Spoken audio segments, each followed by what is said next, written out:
Morning. I don't think that live website's actually pinging notifications still. I'll have to take another look. Or it hasn't popped up for me anyway.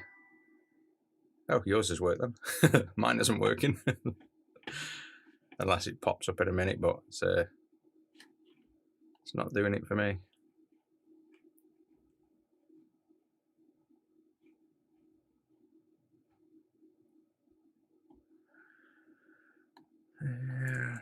Save.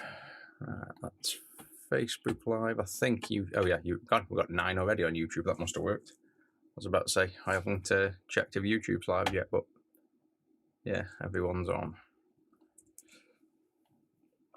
Right, titles are set.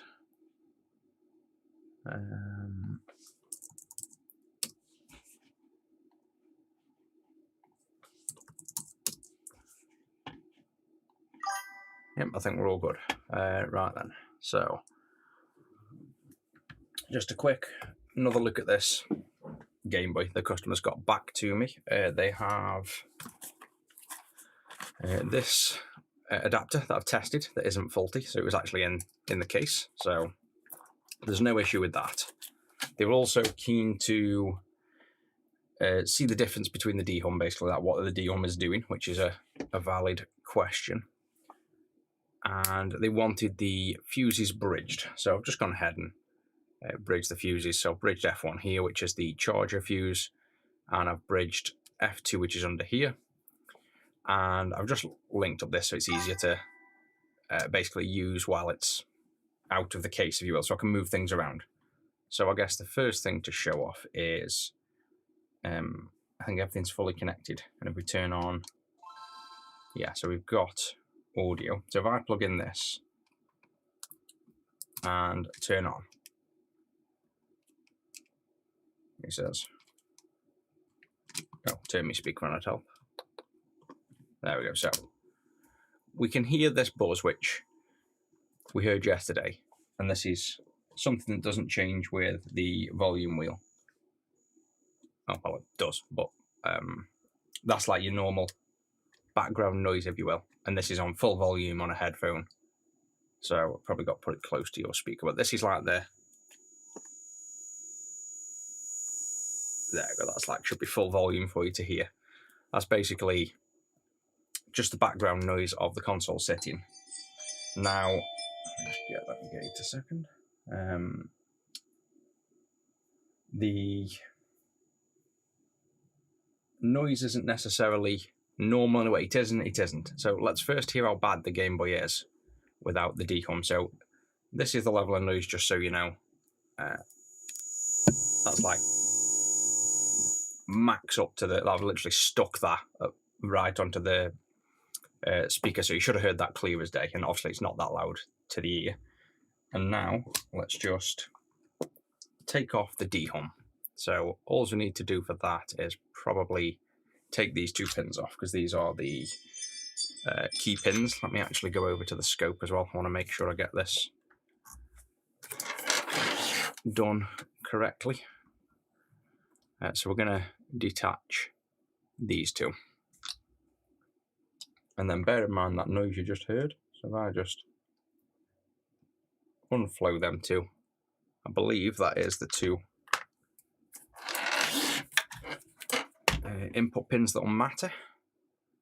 And then now if we turn on, oh yeah, so much worse. Let me let that settle. Now hear the difference. So this is now with no dehum.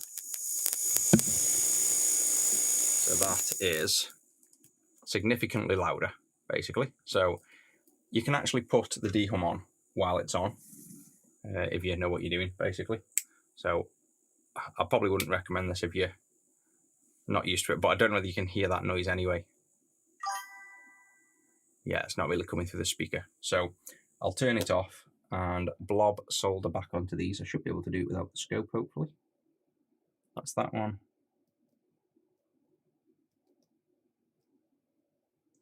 And that one. And now we turn it back on while it's fresh in your memory. Just mask off our audio. And now, oh.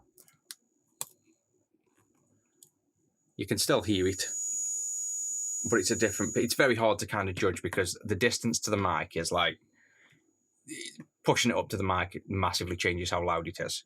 So you've still got the slight hum, but that's like a hell of a lot quieter than without the de-hum. And it's very hard to kind of show off if you can't hear, to be able to just live disconnect it. But that's gone down massively. But you can still hear that high-pitched noise. Now, there is something else we can do to prove this. We've bypassed the battery, so it's not the battery because we've got one connected. But if you check this out, if we lift up gently, we have the original screen in. So one thing I do know is the clean screen is quieter than the original screen. So that's the original screen out now. We have everything else the same. Plug the audio back in, and now let's turn on.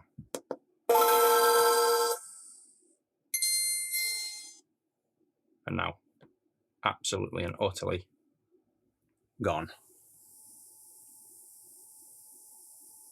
So that's as good as, like, I can't hear anything from here on a volume at max speaker. I can hear just complete normal static hiss really close, but that is as good as absolutely silent. So the problem you've really got is the way this board is designed, and mainly, I just turn this off, mainly this PMIC here, which generates all the voltages. There'll be the voltages on here for the backlight circuit. So this will have a backlight circuit on, and when it's loaded down, you're probably hearing partially or mostly maybe the backlight driver circuit when it's under load. And often when you have a clean screen, that gets bypassed and you don't get as much noise.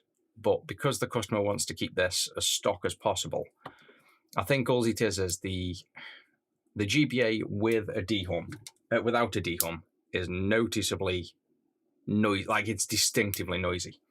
Once you put a de-hum on, you hear it go down huge. But if you start with a de-hum, you think, oh, there's still some noise there, because you can hear a little bit of noise. But you don't realize how much the noise has been reduced from stock, basically. So I think it's one of them perceptual things. And removing the screen pretty much completely removes the remainder of the noise. But because this is an iQue and they want to keep it stock, I don't think they want a clean screen. And I wouldn't recommend a clean screen in this. I'd just kind of have it for what it is. And it's basically, at the minute, unless I design a clean power to replace the PMIC on the back here, that's a possible future mod, we could maybe reduce the original screen noise. So I think it's just because there's not many people out there now that use a Game Boy Advanced SP with an original screen when they're de-humming stuff as well. So I think it's had the de-hum done fine, other than one pin here, which, again, the other note the customer said is, what is this pin doing? I said there's no noticeable difference. Well, there will be, but this cap here is the CPU, I believe, and this cap is the RAM noise. So they address two different noises in the profile, and when I invented this, I did all of the reverse engineering for it. It's actually on the wiki, and I didn't bother doing a guide for this one because it's basically the same as the GBA, just a slightly different setup, if you will. Can't wire something into the screen circuit. It's yes and no. There's ways to reduce that, but it's something I haven't made yet. It's, again, another one of them things I'd have to design and invent. Everything's possible to improve. So if I pull up a PC, is it? There we go. So this is the guide for the GB. Oh, I did do a guide for the GBSB. No, I didn't. This is just purely showing you how to do it and what it does. Basically explaining it. So you can see here the low hum is C63. And there's one on here for overcurrent noise. So I did all of the breakdown if anyone's interested in learning what I did at the time. So that's why it makes so much of a difference. But when one of these pads wasn't soldered, you'll still have the capacitance in the circuit, and it'll find stray relief through a missing pin anyway. And it might have been partially connected underneath. But the main thing is that with it off completely, there's a massive difference. With it on partially, it's still a huge improvement. And with the other pin on, you're probably getting things like the RAM noise we weren't noticing, because you could still hear a bit of noise, and it was already that quiet. So in terms of this one, I don't think there's much more we can do. We've bridged the fuses, what they wanted to do.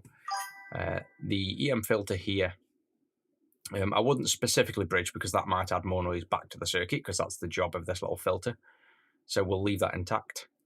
And the dehum's all on sound now. So I don't think there's much more we can do with this, other than if they were to replace this screen with a clean screen, which again I wouldn't recommend for this one. Or in future, if I invent a mod that goes onto here to further reduce original screen noise, that's something I could possibly do. It's just not in the works at the minute. So hopefully I'll let the customer watch their stream back first, and then we'll see if they want anything else doing or testing. But the biggest take home is the massive difference in noise with and without the screen connected. So let's just do that bit one more, just so you can hear the difference.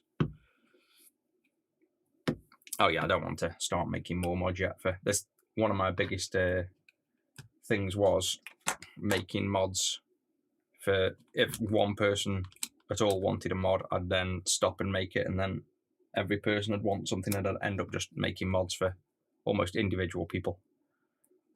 Is that on? Yeah, I keep forgetting to turn my speaker on.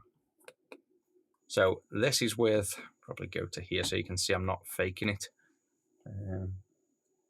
Where is my controller? What we want is, or what we don't want rather, is people saying I'm not sort of putting the console up to the mic or something. So let's go up to there. So this is original battery, original screen sitting at the home screen. So you can see that is the noise with the screen. And then all we'll do is disconnect the screen. That's the only change. And then we'll hold this back in. Plug this back in. And then toggle on and off for good measure. So you hear it's there. And then now, same again. So you can see same distance from the speaker. The only difference is without the screen, the noise is effectively 100% eliminated. So that's where we're at, basically. I think there's nothing wrong with this console as such. This is pretty much as good as an SP gets with an original screen for low noise. But yes, there's improvements to be had if I was to make another mod for, really, it's kind of a dehum for an original screen, I guess you could figure that mod for. But considering I'm the only person that's ever invented the dehums for any consoles, I believe, except actually the Vectrex. Someone did that dehum on the speaker.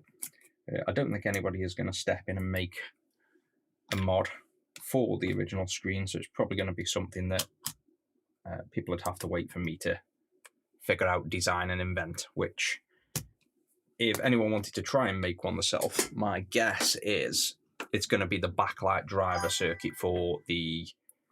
Actually, I don't know. No, I think my suspicion might be it's the contrast. I forget about the old screens.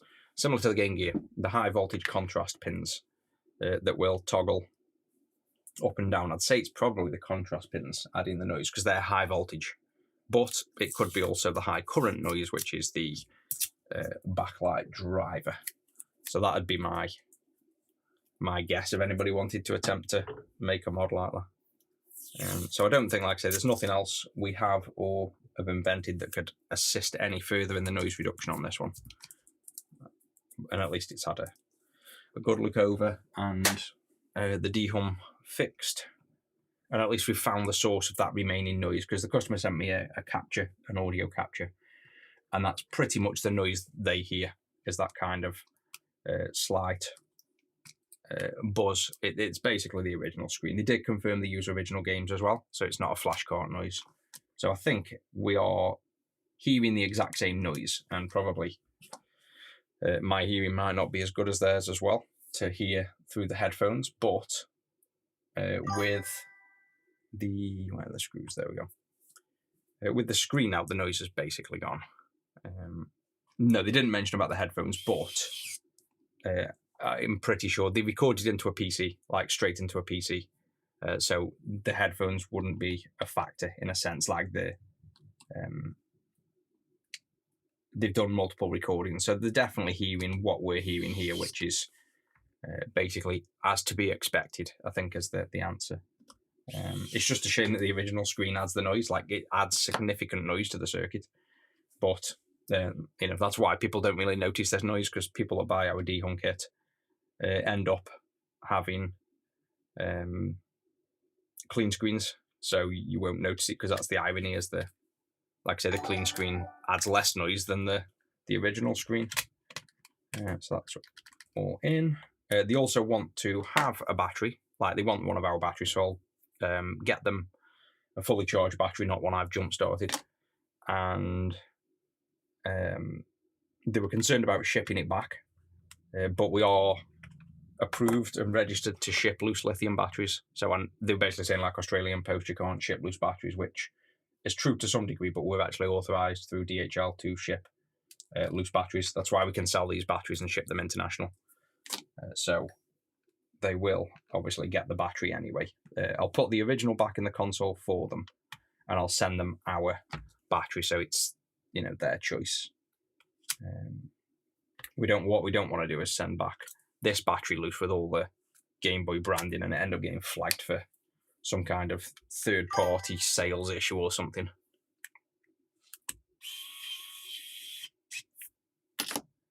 Did anybody have the Retro6.live app installed as well with the notifications enabled? Because it's worked for, well, it hasn't worked for me, but we know it's worked for our sub, who's actually pretty much made that entire system for notifications on the live site. I've just patched it into my site and done a quick code review, but it didn't pop up for me. So I need to know if I basically need to take another look at the site as to why it's failing. Maybe what I might do is disable the. There's like 2 stages to checking if we're live, and yeah, the main website knows we're live, and my bell is turned on, but I didn't get a ping. But I am on a Mac with, re-enable. What I'm doing is re-enabling the notifications as well, in case that's an issue.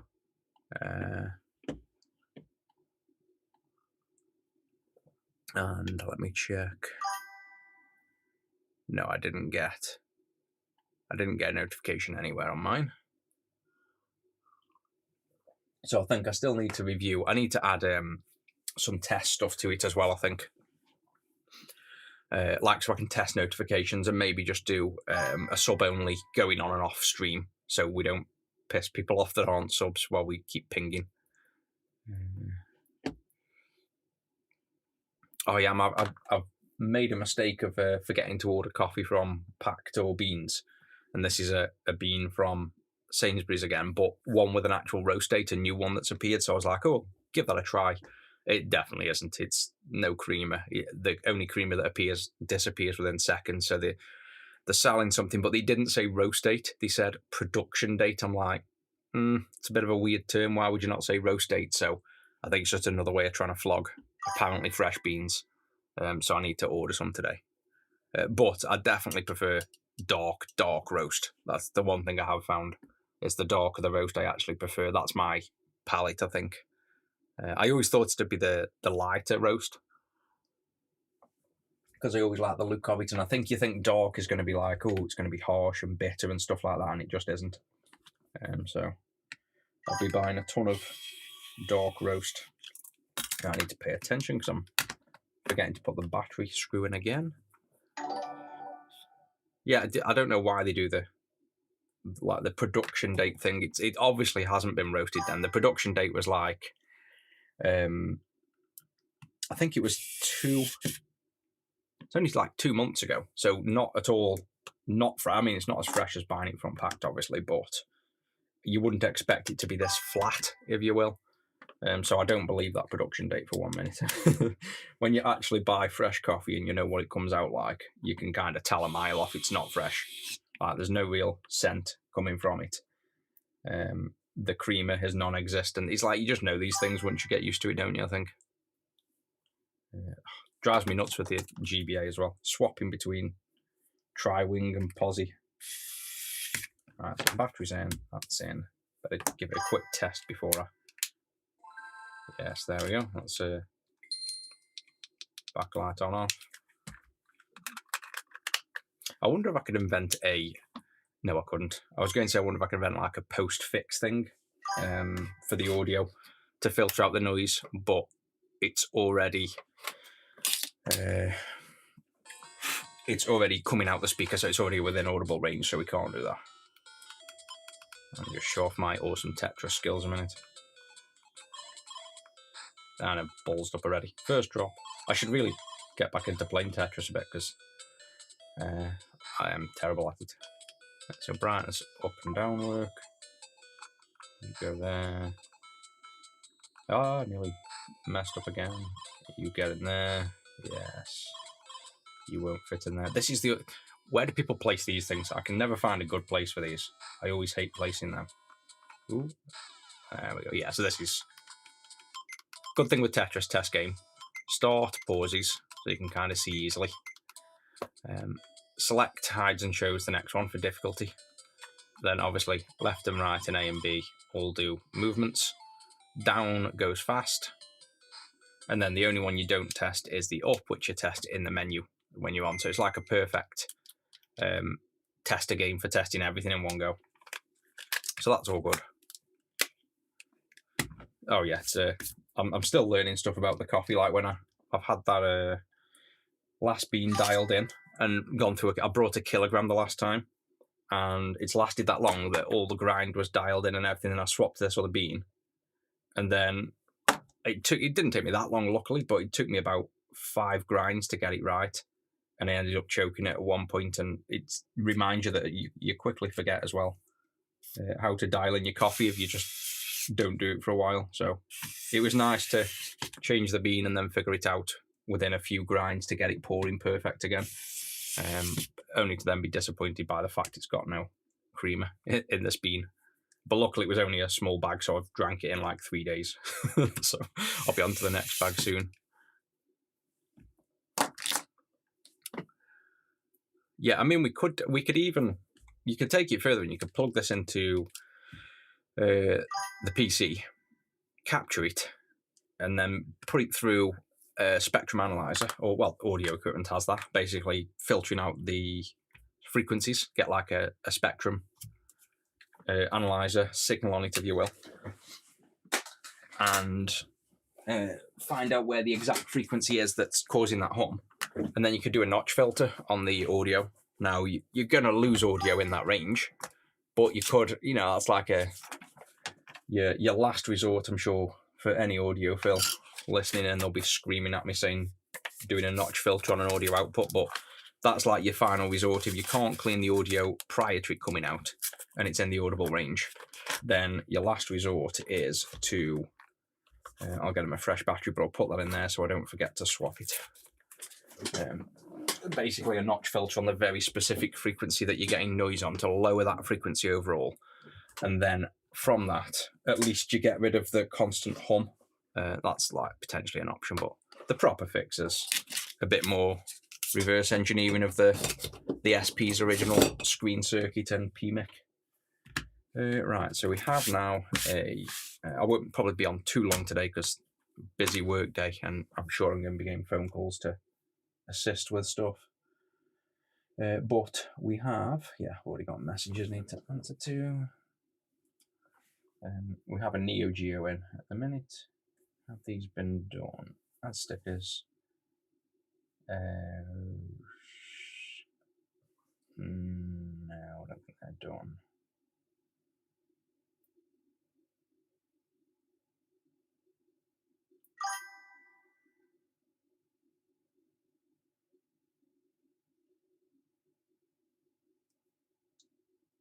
Hang on, there they are.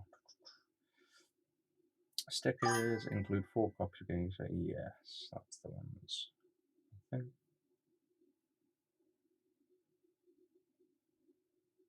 Yeah, 5, 2, 6. Oh, barbecue is good. It's sausage, egg, mushroom, bacon. Pretty nice. Like I say, a breakfast for tea was quite good. just dictate this. It's quick. I don't know why I'm typing when I can dictate. I even dictate on my phone now. Yes, those grey shells have been ordered already. They shipped today, so we'll have them by probably Tuesday. The stickers, they look right, but probably don't send it until later. And let me just double check they're the right ones. We don't want it going wrong again. That's that one. Right, back to actual stream. Right, so we have yet another. We are officially the Neo Geo channel at the minute. Another Neo Geo. And this one is UniBIOS wants installing. Nothing requires diag. So please check if it needs reversing audio left and right. Oh, so audio again. And if the video output is clear or RGB is recommended. Almost definitely going to be RGB recommended, but they haven't paid for any of that yet, so we'll see. So it doesn't sound like he's not necessarily mentioning there's an issue. And he's planning on using it with an RGB. So let's see. Let's open this up first then. Yeah, feet are missing. This is so... I mean, I'm pretty sure all these came with feet, but this is very clean as if there's no feet on. So maybe when people service them or open them, they just clear the feet off. But I've actually made... Well, I haven't made. I found a supplier that makes perfect feet for these. So I tend to put them back on for customers once they come in for service. But I'm wondering whether maybe some versions didn't come with them. I don't know.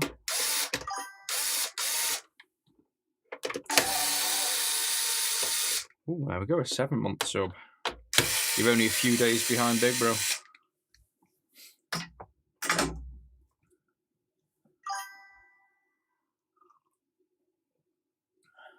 See, I've got the chat, you see, limited to subs only. I think I might have turned it back to public on YouTube yesterday, I think, actually. But the problem was we were getting way too many. Well, there you go. Yeah, we've got YouTube. I should probably filter. I'll tell you what I'm going to do in a minute. Let me filter back. We had too many people commenting and I couldn't get on with me stream, basically. So we limited chat to just subs only, and that was kind of a perk as well. Become a sub to chat, so they show on stream. But now I've re-enabled it so that chat can be done by non-subs, but it still doesn't show on screen. But until I've made... There's a lot of buts in that sentence. Until I've made the software that does all this streaming integration stuff, so I can actually keep an eye on comments. I just don't notice them with having so many streams. So what I'm going to do, morning in Facebook, just spotted that one. I'm going to temporarily re-enable everyone's chat on screen here until I then make the software that can filter back out the non-subs. Let's just do that for now. And then if it becomes too much, we will undo that decision. And of course it was custom. What did I do for this? Custom CSS or JavaScript. I need to make sure I don't break my code because all this is very custom code at the minute.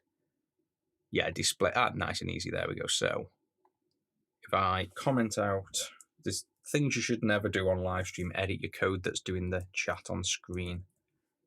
Right. If I save that, all your chat's going to disappear a minute, I presume. There we go. And now if somebody that's a non-sub like me, because I'm not sub to my own channel, comments, it should now show up, I think. Yay, now everybody will appear. Great. So now, if you want to chat and you're not a sub, you've got the temporary perk of having chat on screen. Oh, and that's the other reason we stopped it as well, to stop abuse, wasn't it? Because we started getting people spamming chat and all that good stuff. So I'll leave that on for now, but then depending on how much abuse comes in, we'll turn that off. And depending on if nobody subs anymore, we'll definitely filter it back out.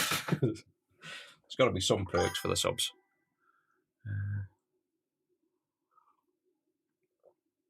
Soldering legs of a through-hole USB port. I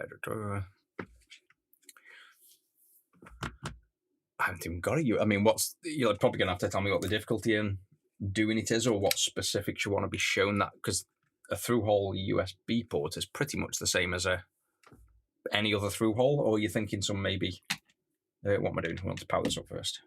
9 volts, so we're fine with this, which is then a Game Gear, like everything in the world, a Game Gear inverted power supply. Yeah, through hole soldering, well, generically rather, is all the same, but if it's something about a USB you're struggling with specifically, then just let me know and I can show you something specific. What do we need? I've not planned for this at all. Again, I guess let's just see if anything loads.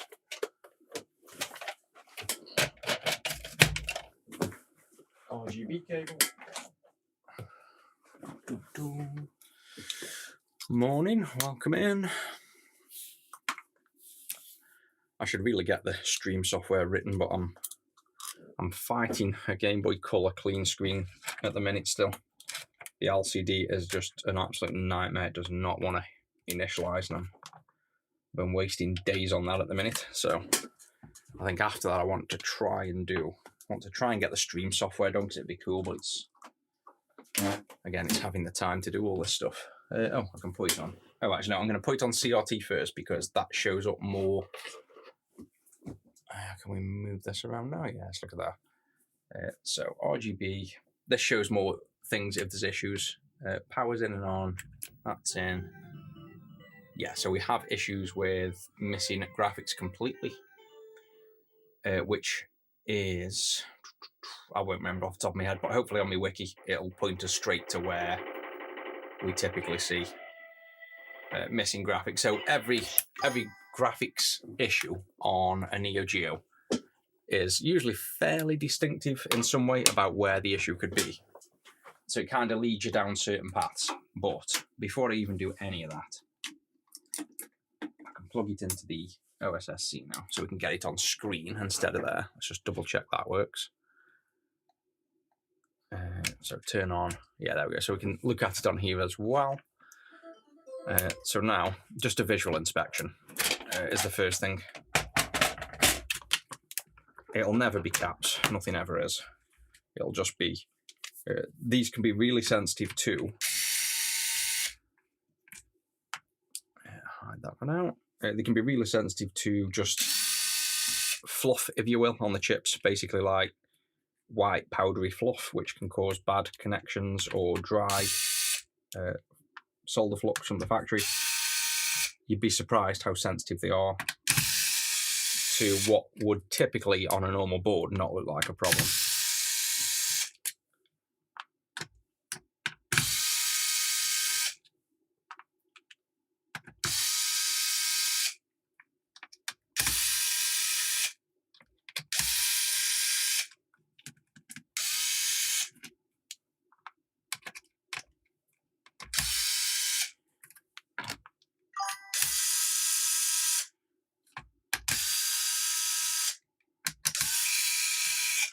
The days when I didn't have an electric screwdriver.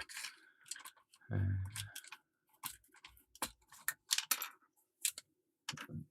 go there. Can go out the way. Screws out. Used to be able to have quite a lot of short legs and they don't protrude through the other side. You can solder from the top, but I generally, all I do is solder from the bottom, put your iron in, and leave it in longer. So all these screws the Neo Geo. 1, 2, 3, 4, 5. I've got excess screws there. I've got a feeling like they are some SNES screws. Yeah, well, I know what the Neo Geo screws are, so we'll group them all together and I'll soon find out at the end what they are. I'll get a board in a minute if I can find something with the like short legs, if you will, so I can kind of show you. Or if not, it can just be an empty hole and I'll show you what I mean. But I think, where do we normally see boards with short through holes in?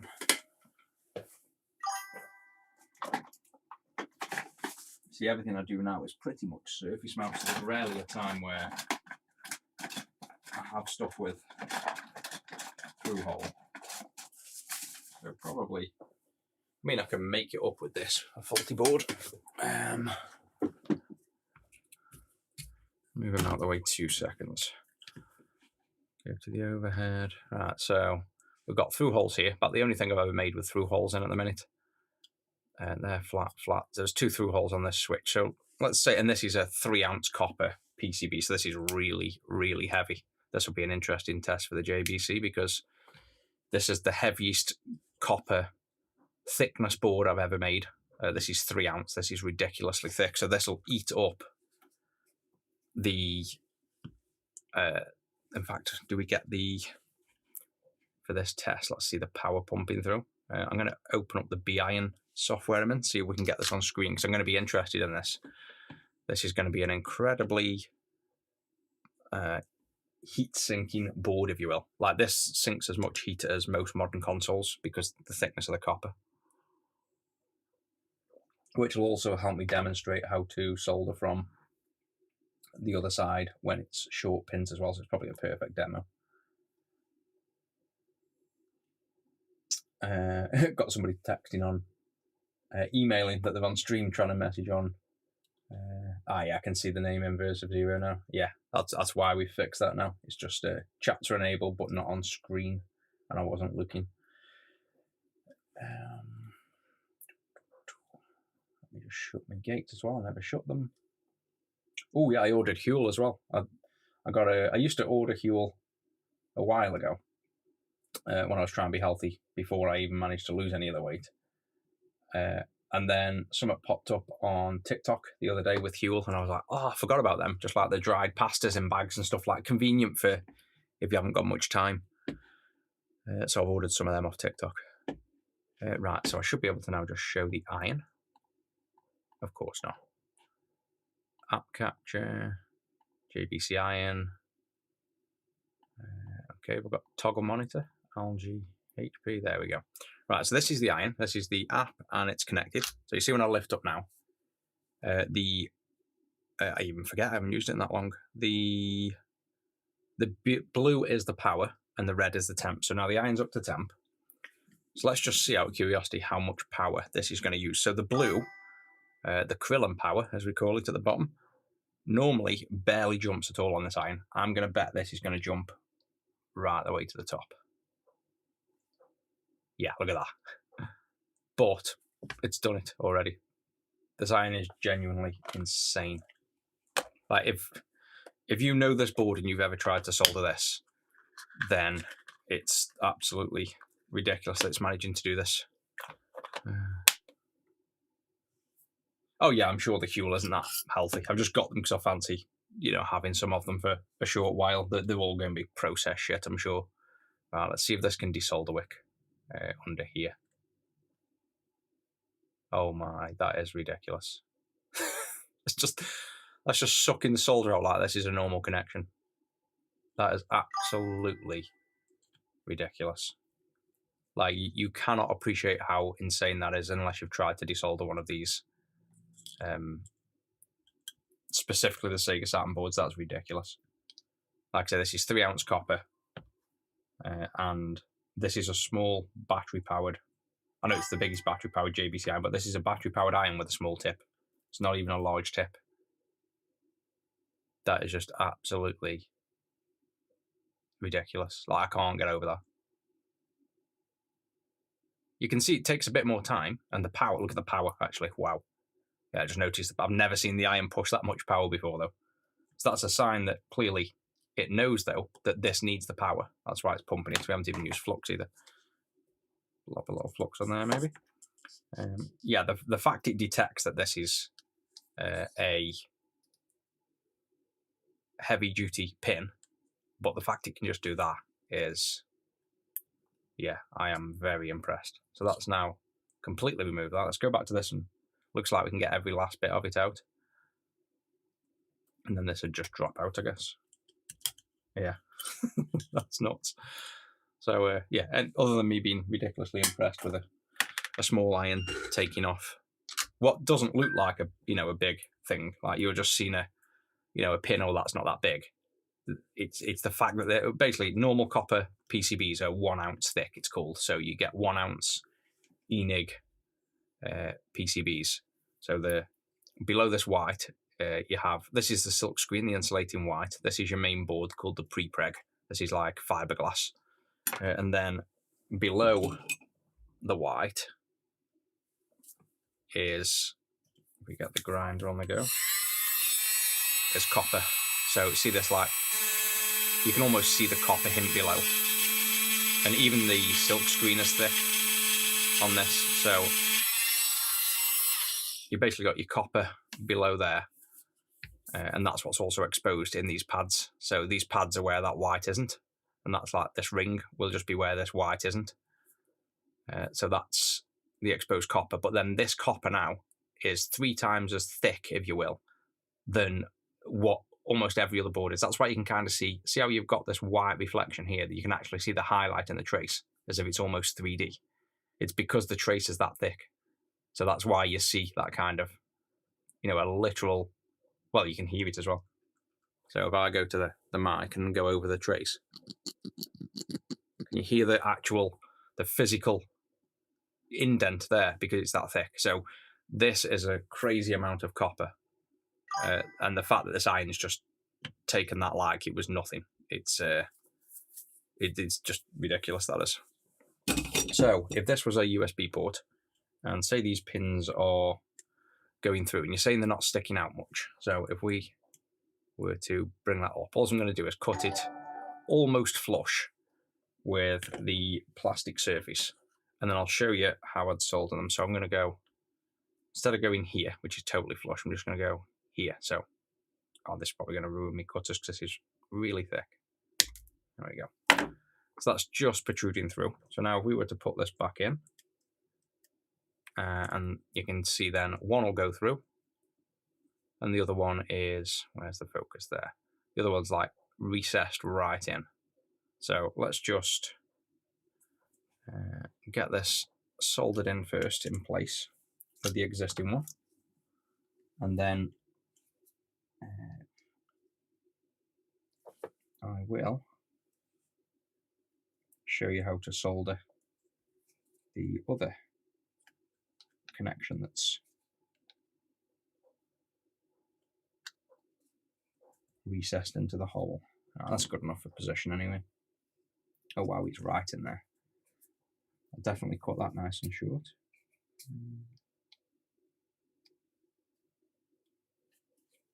There we go. I don't want this to fall out when I'm doing it. Right there. So now we have the perfect simulation. I've got one shot at showing you this, really. So the best angle, maybe we want to tilt this up a bit like that so you can kind of see in, maybe. I don't know what angle I want. I think that's like the best angle there. So you can see in the hole. Now what I'm going to do, and all I'm going to do, is I want the iron to go into the hole, and I want to rest the tip of the iron on this inner flat surface, so the annular ring of the via, if you will. I want to put my iron in there, so you can almost rest it on the tip of the metal you see, and lean it against that. So I'm kind of doing this. Where's the focus? There. Kind of resting it on there, and you can see this is already like melting the non-existent copper. So that's what I'm doing, and the reason I do that is when this gets flooded with solder, the tip of the iron is inside the hole, and it's going to pump more heat to the centerpiece as it then wicks onto this leg. So let me show you that now. Get that there. We're still in focus, and this will be one move, and I'm just going to leave it in. And you really want to see, I don't know, it's a bit too high. You really want to see it bubbling is what you want to do before you come off. So you don't want to lift your iron off too soon. So if you come off too soon, the whole thing's going to be harder to do. So don't worry about keeping the iron in too long. You're never really going to do that. So iron in the center, feed in the solder, and then what we're going to look for is the solder bubbling. So feed it in, feed it in, feed it in. And the fact this iron is so ridiculous. So see there how it's sucked into the hole and dropped down? That's a sign it's fully liquidous. Bit more in, wait a second, and let go. So see how it kind of sunk in first and I filled it a bit more? Normally, you'd see the solder bubbling, But because this iron is obviously professional and tapers the heat down once it's hot, it doesn't bubble. So I was expecting it to bubble because that's what every other iron on the market does. It just keeps pumping the heat in, whereas the JBC has tapered the heat down and made the joint perfect. So if we flip over now, you can see you can even add more, but you should be able to see in there that it's got, you know, the solder starting to come through here. So you could just pump more if you wanted to. Oh, sorry, it's this leg. It's come through fine. This is the one I've soldered from the other side. And it's even made the perfect fillet. So that's, yeah, that is ridiculous. It's made a perfect fillet naturally. So it's come through and done that.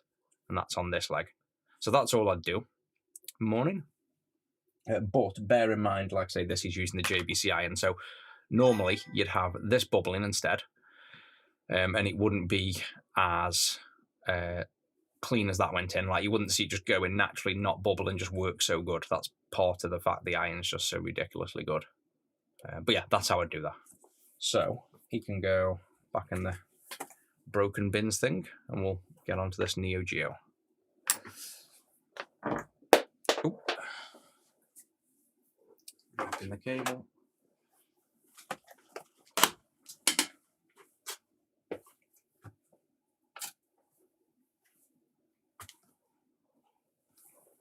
Now we can get rid of the overlay there. Close that down. But yeah, that's the first time I've seen that iron. And that actually hasn't even used full power then. It used 19 watts that used out of the 24 they would have pumped in. It's just crazy.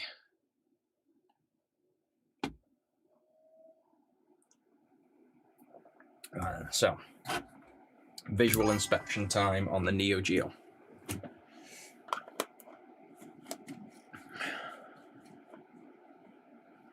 Yep, no problem.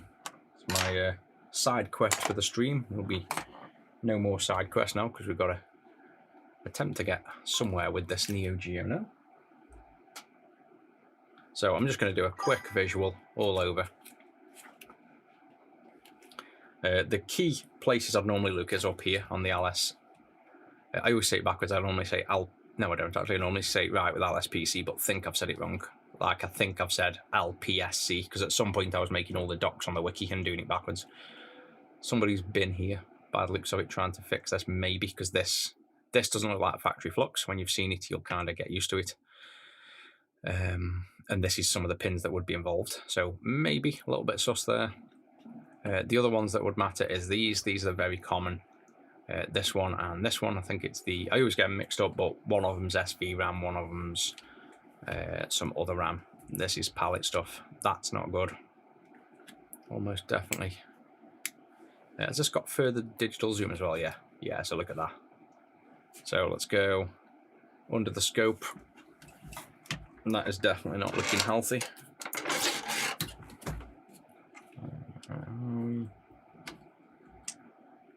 You've got to love the black magic. Look at that.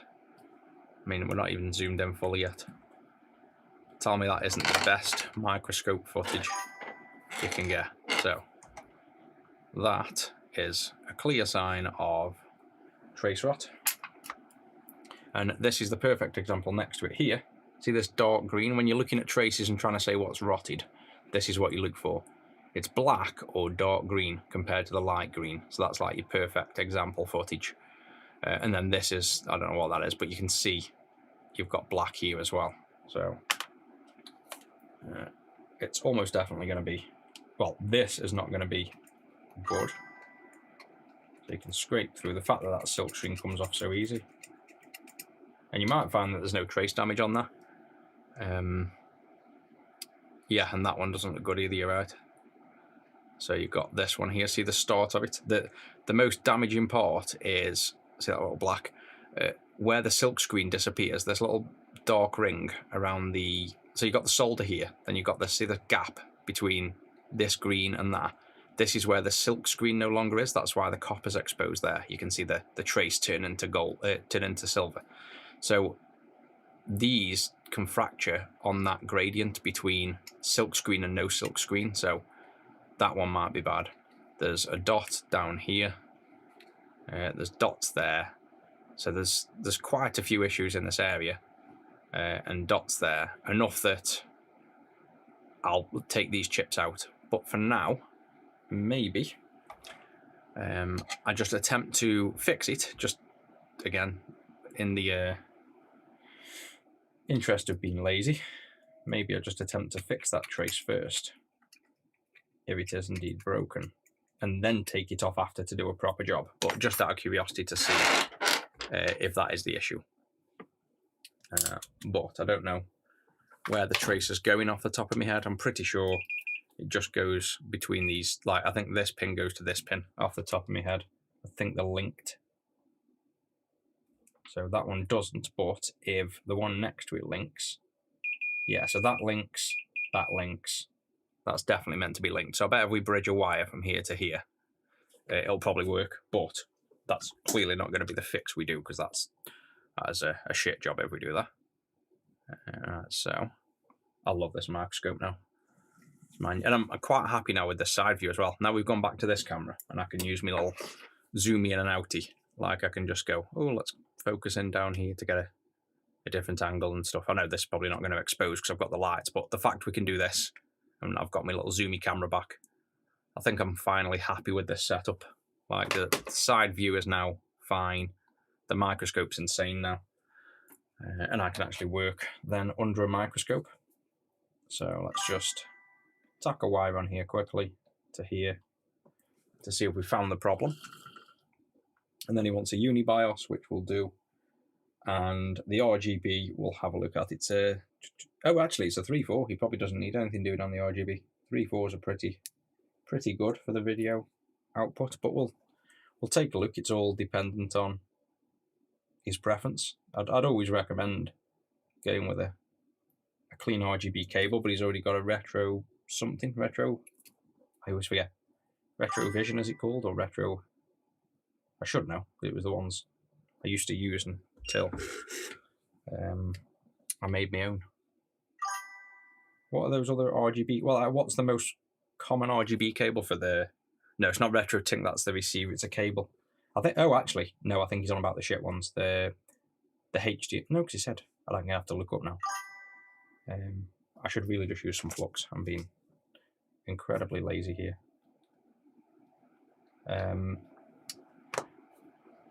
I'll know it if somebody says. I think he's using one of those ones that is a HDMI cable, but he mentioned RGB. I mean, the notes right on the floor, should probably just bend over. Audio, oh no, it doesn't mention the cable. Must have been another customer. Retro game, no, it's not the retro game cables. It's not this customer anyway. I've just glanced at his notes, so it must be another customer. I think it's retro. I won't say Retro Vision or something, but I know. I think it's like a US make more than anything, and they must do obviously the RGB cables as well. But this customer's just said I plan on using it with. I could have sworn he wrote the cable down. No, he just put I plan on using it with RGB cable, so I'm probably gonna have to ask him which cable because that makes a big difference. They're not all the same. But we'll take a look at how clean it is with a clean RGB, and if it's clean enough with that, I'd probably just recommend he gets that. Good rubber pads for NES controllers. We make them, so like not the NES ones. Everything we sell isn't really, not much of the stuff we sell is not made by us. Like either we've made the molds or made the products themselves. There's very little that's just like off the shelf stuff. So like the SNES rubbers, for example, they are made by, like I've designed them and had them engineered and then gone to the rubber factories to produce. So basically if it's hardware, we design it and then we work with PCB factories. If it's shells and molds, we work on the 3D models and things like that and then put it into production. So for the NES, we haven't made our own, but we've also got no demand at the minute.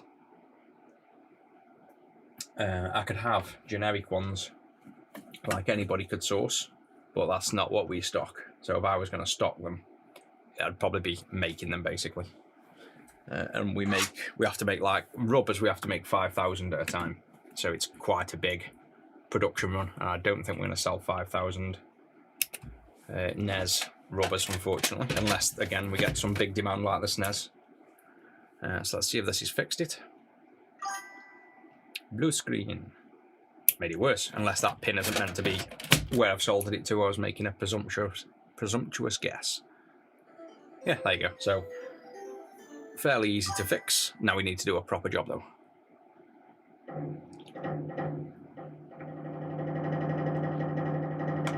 Ah, yeah, cool. So, did you see the start of the stream where, obviously, it all seems completely fine, and it's just...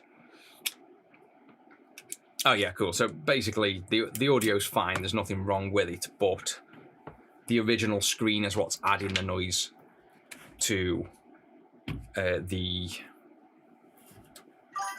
audio. So, until I design a new product to dehum original screens, which is its whole separate thing, then it's as good as it gets, basically. And I've bridged you the fuses and all the bits you can see. So just let me know if you think anything else wants doing or looking at before I post that back. If you're happy with it, I can get it posted back today. Right, so we need to... we need to take this off and do a proper job then, because this... Well, that's... Look at that, that's without the centre light. That's with... I need to get non-squeaky lights as well, though, that are fixed in a position, so these are... Like... Or at least adjustable brightness ones as well. Definitely need to do something with the lights. I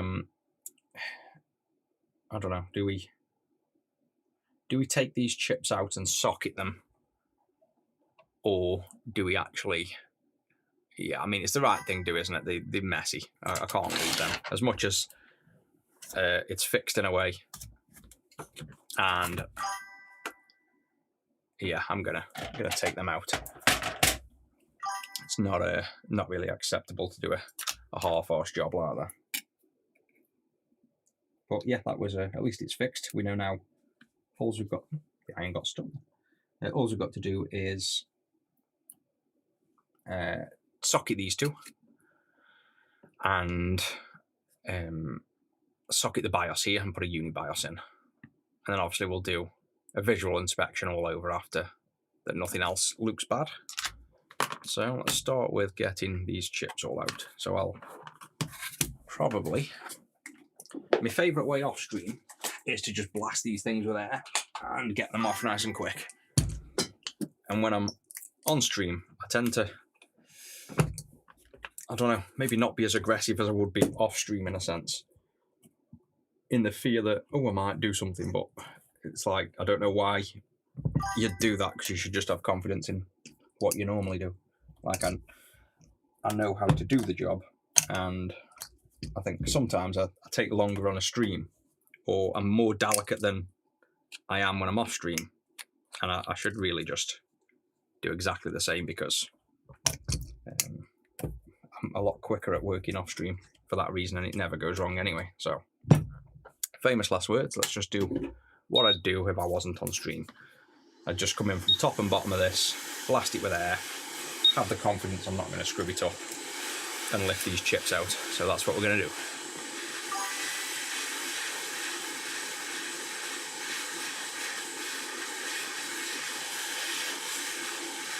Oh yeah, I wouldn't be disappointed in it. It's a really, really nice condition iQue, and the dehum. It's a shame. One thing I wanted to do with the dehum was add like a toggle switch, so that you could literally turn it on and off live to hear how much difference it makes. So on stream, it probably doesn't really come through as much as I'd like it to. Whereas in person, the difference in putting the dehum on and off is massive. Like, it goes from going to just like really, really noticeable. So the dehum is doing its job, and the remaining noise is literally the screen's noise, the original screen. So just treat that as part of, that was always there when we were kids, and we probably just never noticed it as much. So it can be part of the originality. So see what happens when you just have your confidence in removing these. Okay. How much easier is that? So might as well get the BIOS off while we're here. Yeah, sound impressions. Got to go with the facial expressions as well. It also has made me look into the screen a little bit more just to prove where the noise comes from, so at least we know there's potential for a further mod in future to remove that noise as well.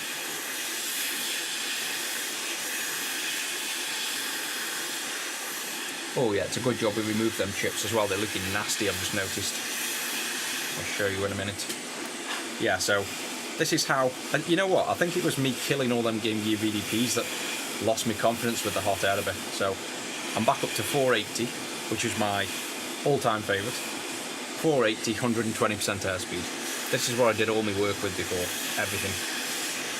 And you can see how quick it is, and you'll see in a minute there's no damage whatsoever to the board. And that's how I always worked until I realised I killed so many VDPs, but that's the only chip that ever got killed by the heat. So, simple. So, yeah, I should just get my confidence back with what I'm doing with that instead of being too delicate. So we zoom out a minute so you can see. So you'll see there's no popcorning whatsoever. Clean as hell board. That's come off with no issues. And then if you look at this, you can see already that's why you take things off. Look at all those bad traces underneath. So just because they're working, this is why you need to lift them. That's bad, bad, bad, bad, bad, bad, bad, bad. So that V is bad. Like, they're working, but what I'll do is I'm going to sand them all down so they're exposed, so no more rot can happen. And then anything that still doesn't have continuity will bridge. But the important thing is getting this black off, because you'll still have electrolyte and chemicals in there that will continue to erode through the board. So if we sand this down and the connections are good, that's all you need to do. But if you sand them down and they're weak or they're cracked, we need to do bridge wires. So the last step, well, not the last step, but the step before doing this now is to clear these holes. So the new method for that is a bit of flux and the JBC iron, go on the hole, and then, oh, my solder pump decided to have server lag. There we go, it's had like 1,000 ping then. Let's try that again. And just go down like this. So the new best technique for clearing holes. It's like I say, I'm sure this iron's purposely been ridiculously good at everything, so it looks like I'm just saying good stuff about it because I'm sponsored by them, but it is honestly the difference in having a good tool is everything. So I'm hopefully getting Zach one of these as well, but I'm going to get the nano one, the smaller one, which is the smallest one they do, so that this handle isn't as big, which it looks big. Like, I suppose if we do this angle, and look at this angle, people see this and think, oh, it's massive and fat. It honestly isn't. It's like, I rest my hands here, that's like my natural grip point, whereas I think you're meant to hold it here. If you hold it here, yes, it's weird, it goes everywhere. Just hold the iron slightly higher up, and I find that the edges there are good for rotating it around. So basically I don't find any issue with the handle itself being, say, too big, but first thing Zach said is, I don't like the look of that, how fat the handle is. So considering this can handle everything I'm chucking at it, we're going to go with the nano and see if that's also capable of doing everything we need, and then that's like a much slimmer handle. Sockets for this BIOS, good point, I'm hoping I have. If not, I'll just use the 2 inline legs. Well, if I pico into my PS3 Super Slim, but beyond my soldering skills, oh, I hate PS3s. Super Slims aren't as bad. I'd probably say I don't want to have to mess with disassembly and stuff. I can do the soldering work, probably strip it me down, get me an exact guide so I don't have to waste time and charge you for figuring stuff out. And I can charge you just for bench time then, really, just for soldering it in. I don't mind doing the soldering, I just don't like PS3s. Morning, welcome in. Hold it like an artist painting. An artist soldering. See, I used to do a bit of drawing on the iPad a few years ago, but then all the haters from the retro scene even started telling me I was stealing drawings. So it's like, Jesus, you can't do anything without haters being around. So it just kind of put me off. But I like drawing, but I can look at something, like I can have something there in front of me and then draw it really accurately by constantly looking up. Whereas if you tell me to draw an apple without looking at it, I can't draw anything. I have to have like a visual reference, and I can make drawings very close to what I'll look at with my eye. Whereas if coming up with it off the top of my head, no, I'm terrible at like imagining a drawing. Really am. Yeah, there'll be a video on YouTube if you search maybe Blastoise on my channel. It was me drawing Blastoise from an existing drawing. And I've done a few on there, but yeah, Magic Pencil and the iPad, it was working for that. Right, so that's that. Oh, we've got to clear the other holes as well. I was about to say we've cleared all the holes, but we haven't. There's a few more here. Get that in over the top. A bit of flux. I think my poor desolder pump is due to be renewed as well. I've had him for like about 6 years now, and he's as many times as I'm servicing him, I think I fancy just getting a new one to fresh him up, like a new genuine, maybe. Although, to be honest, he is just pretty much solid metal and a few gaskets, so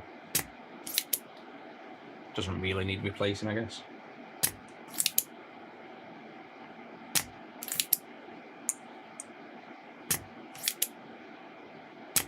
The reason I like desolder pumps as well is you're not wasting. You can see how much desolder wick you use when you desolder things. You use so much of it, and it's not cheap either.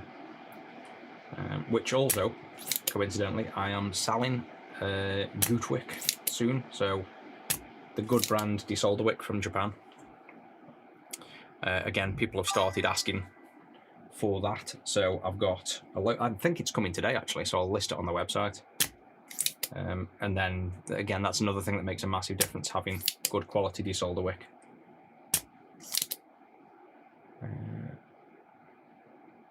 These stand holders, you're thinking this instead of the overhead crocodile clip thing I had. The better in a way. Depends what you're doing really. Wow, yeah, this is getting gunky, this desolder pump. The crocodile clip is just, I've got that many things above my head. Having that as well was quite difficult to, like, it's at the side, I just need to plug it in if I need it. But I don't know why I put it on the stand just to desolder pump them. I don't know why I've left it.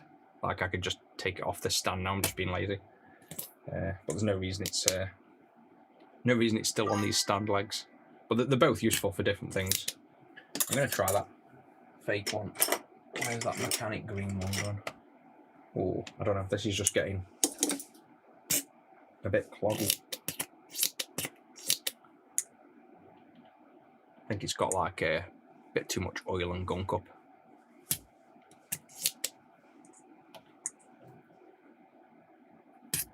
Yeah, it's like due for another service already. Not even pumping.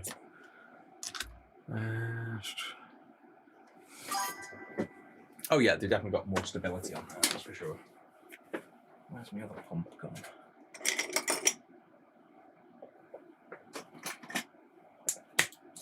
Oh yeah, I think it is due to be replaced, to be honest. The fakey one, way more power at the minute.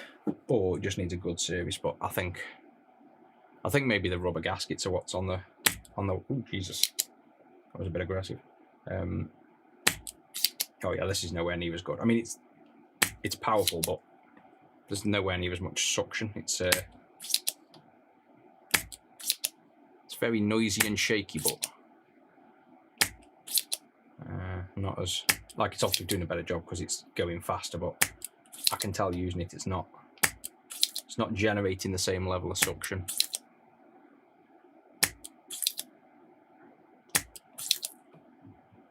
And this one hurts your finger, as I mentioned before, because of this metal. It's all the small details in things. So this is a clone one, and this metal thing here with a sharp edge, compared to the genuine one, which has a chamfer. Simple things, but makes a massive difference to usability. It literally already starting to hurt my thumb.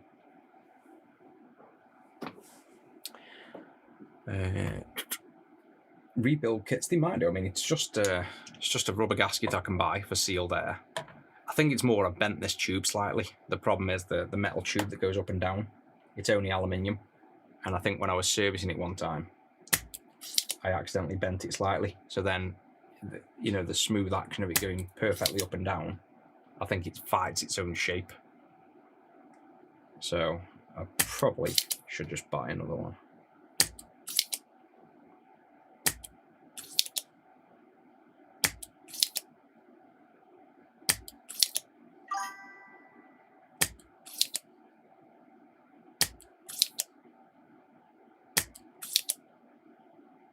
Yeah, you can see how it's not got as much suction because it keeps missing some of the holes. Like I'm having to go much closer than the genuine one to actually get it to come off.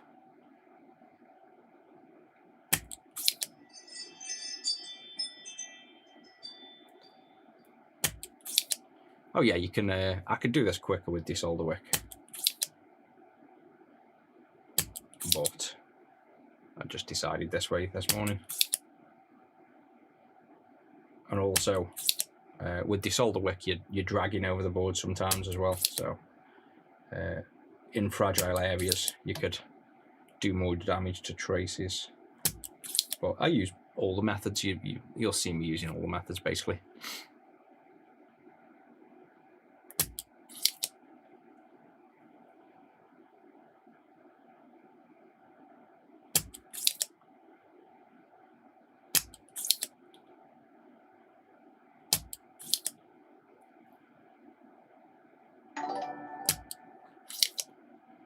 And then these are the ones I don't actually have sockets for. Cleaning all these holes out, and I don't think I have sockets that fit these. Maybe I do, but if not, then I will use the single row pin headers to make sockets up for them, because we've gone through all this work. We don't want to not put in sockets after doing all this.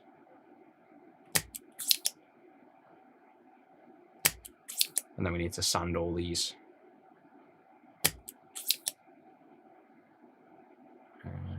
Traces down. I'm wondering where this rot's come from, to be honest.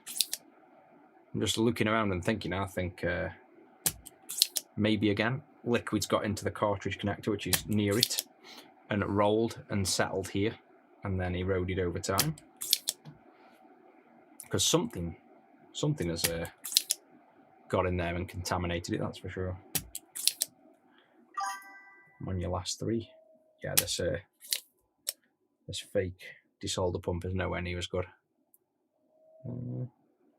Morning. Yeah, it could actually be. Could just be dampness, like you say, condensation and dampness, and then it's formed a spot.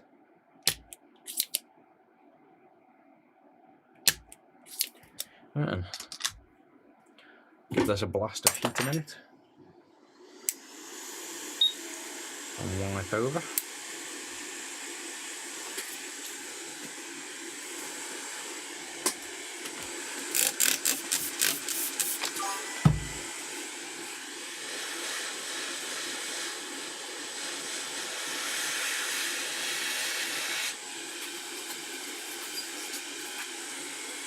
Yes, that's clean. That reminds me of I brought some Japanese noodle things a while ago, and all the rage on social, I'm presuming, that's why I saw them. And they come with well, the noodles looked cool, like big, fat, chewy noodles. And they looked quite dark as it was. So I had some of them.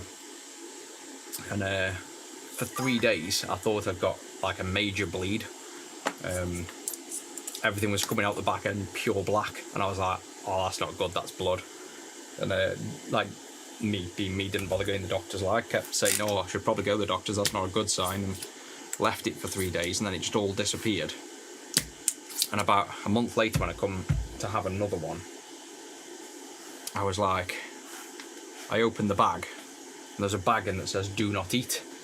And I was like, do not eat? I seasoned it with this the last time. It's pure iron. It was just iron particles, black iron. And I thought it was a seasoning, and I'd like put it in, and yeah, it was a bit crunchy. I was basically eating pure iron. I was eating literal grinds of iron.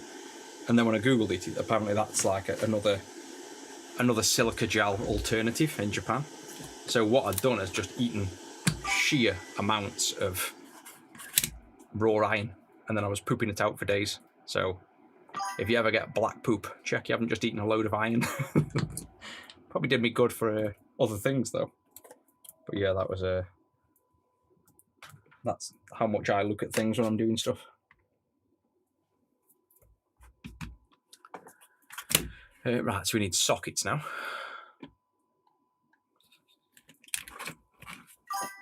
So we got that, and that. I'm surprised it didn't knacker my teeth, but I just thought it was one of them like cheap.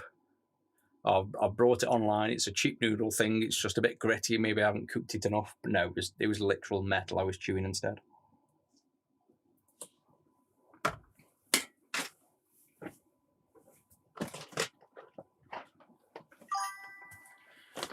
Actually, before we put the sockets in, let's just sand down that area. So if we go to that view, I'm just going to, where's my scissors? There.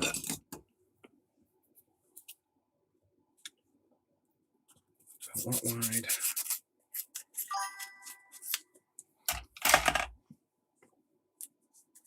And then you want to really just focus it on the area where the stuff is.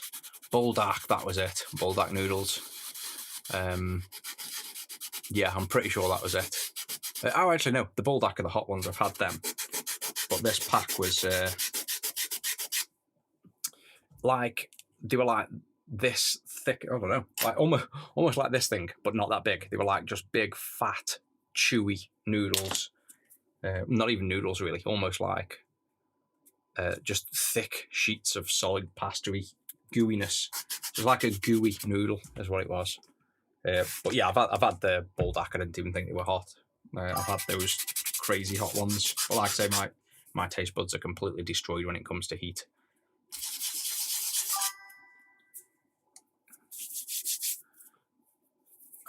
Right then, let's zoom in. Where's my zoomer? I can't see the zoomer because it's now just below my light, so I never spotted. There we go. We can add to the software, so when I make the stream software, I can just tell you guys to zoom in for me. Right, so that's the, actually, can we go a bit further maybe? There we go.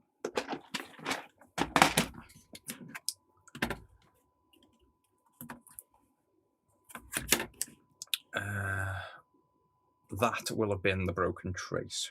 Where's my tweezers? That one there, so you can see there's the break quite clearly. I'll keep forgetting I've got the microscope now. Got the crazy, crazy microscope. Look at that. So, and this I'm pretty sure will be the break. Oh, that's just crazy how clear we get.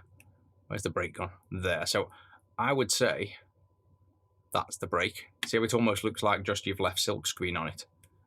But I'm pretty sure it's like a hairline fracture. I'm pretty sure that's the break we're looking at. So, yeah, it is. It looks like as if it's silk screen over the top. That's actually missing copper, and you're seeing the fiberglass underneath. So that's the break. No way.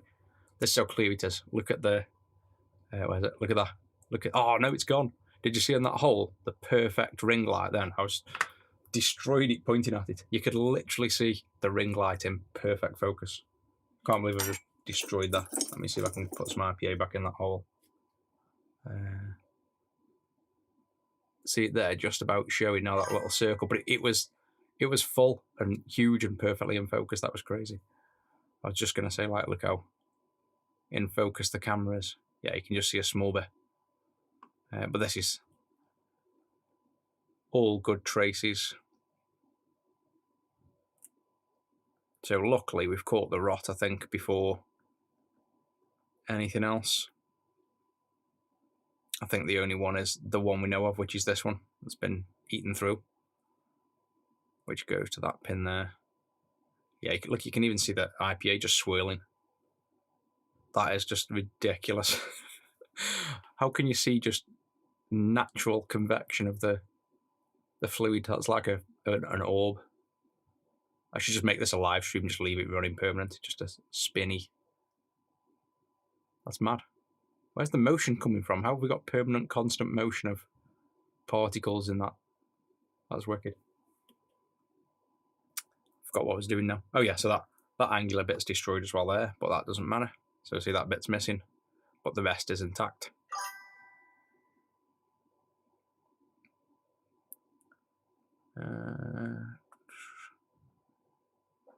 Yeah, none of them. I mean, zoom out a bit maybe, so we get a bit more of a wide view overall.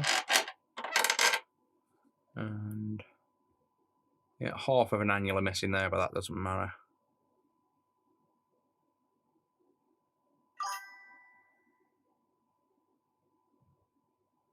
That one looks dicey, but that is just the white silk screen we haven't sanded over the top of, so that's good.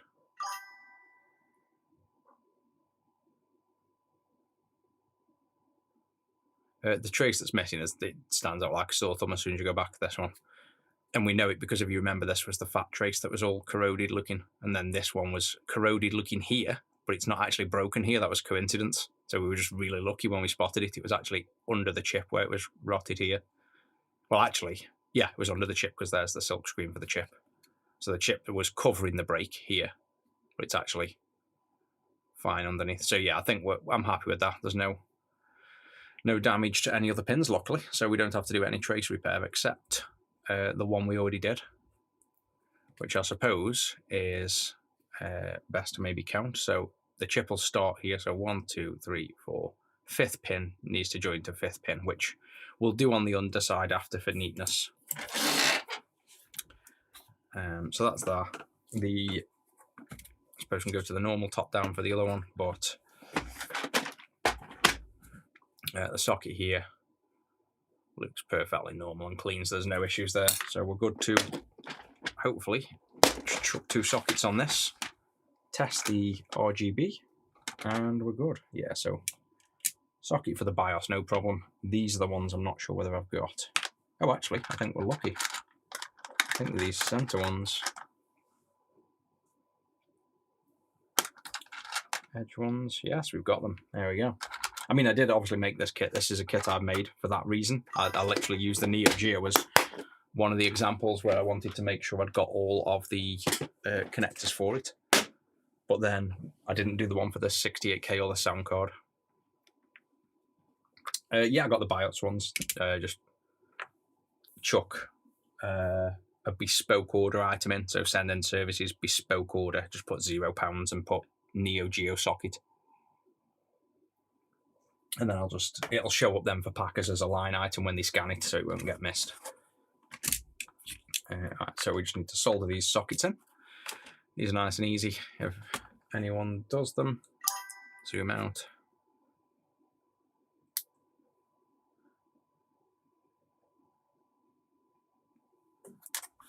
There we go.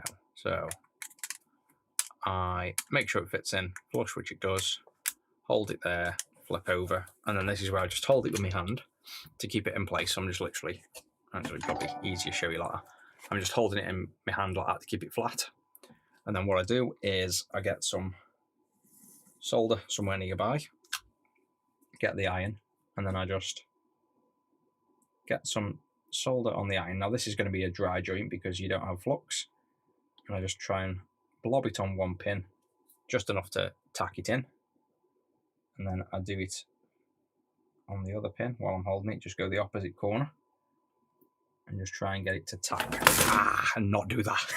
I was just about to say, and watch the heat when you're doing it, that you don't burn yourself, because when you're holding it underneath, the heat transfers fast. And now we've got the two corners tacked, but what you'll find is these are dry joints now. So if we look at the connections that I've done, the two, they'll be very dry. So there's the dry joint there, and then there's the one that burnt my finger off there. So now it's held in place. And if we zoom out, the one thing you want to check before you solder everything down is that these pins are nice and flush to the board. So see how these pins all stay flush to the board on both sides, because otherwise the socket can be slightly twisted or starting to fall out, and then you solder all these in, and then it ends up, you're in a lot worse position. And also make sure the socket's in the right way, which it is. And then, yeah, so what I was doing, I'd got my hand here and effectively got my hand on this pin directly. So normally when I'm paying a bit more attention, I'd hold like the middle of the socket and then solder the corners, but I had my hand like that and burnt the crap out my finger.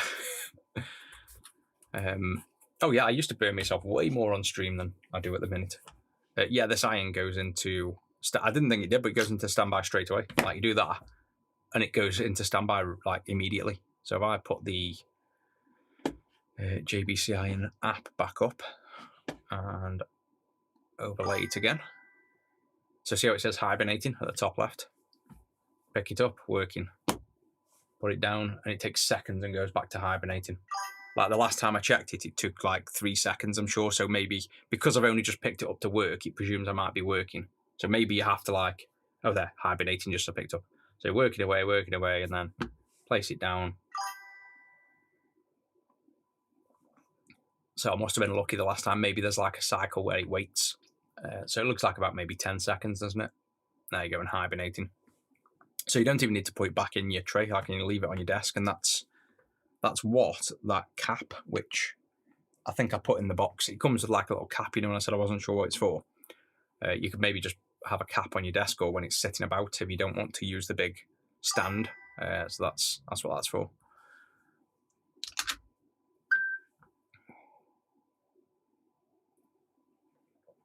So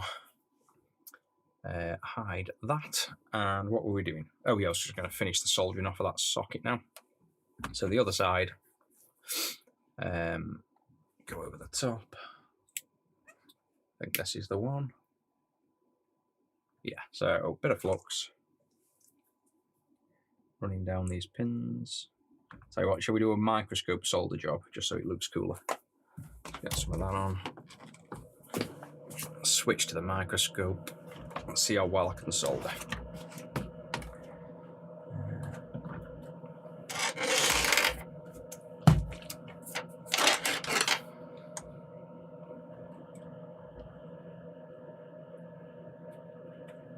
There we go. Now you can critique my soldering at a microscopic level. There we go.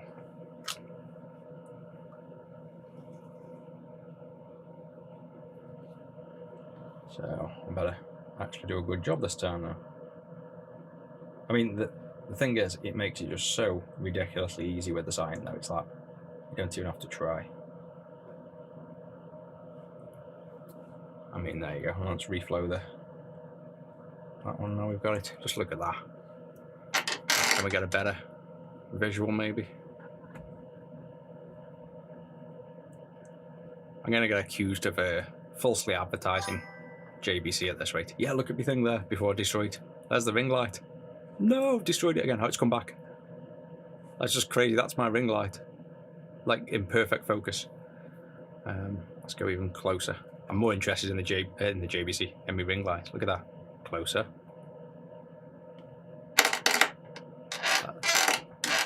Come on, bright light. Ooh, sounded like I broke it. Oh, that one in two now. There we go. Focus. Yeah, I want to almost see the LEDs in the ring light, which I probably could have. I took the Barlow lens off. Yeah, that's mad. The distract. We've got more side quests now. I've got a good microscope. I probably spent half of the stream just messing around looking at reflections. But yeah, look at that. Just let's get maybe a little angle like that, and zoom up maybe just so we can see. Where's my soldered ones gone? There. Yeah, just look at that. Just mad how clean it is. That's all. Finish these off. There. Whiz down there. Yeah, going sneaking. I'm going to put a sticker under the scope of Rusty, so when it focuses in, you'll see him. It's quite a cool idea.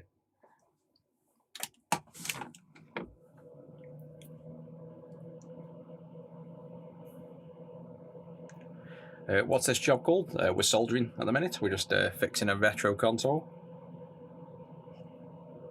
So we're just soldering in a socket so that one of the chips that we put back in can be removed in future, nice and easy, and replaced.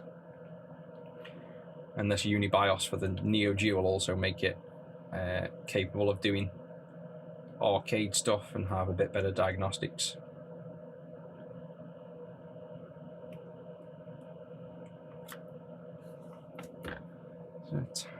You guys can't see the last three. Can't be bothered to move the microscope for the last three connections there. That's it. And then go over to this one now.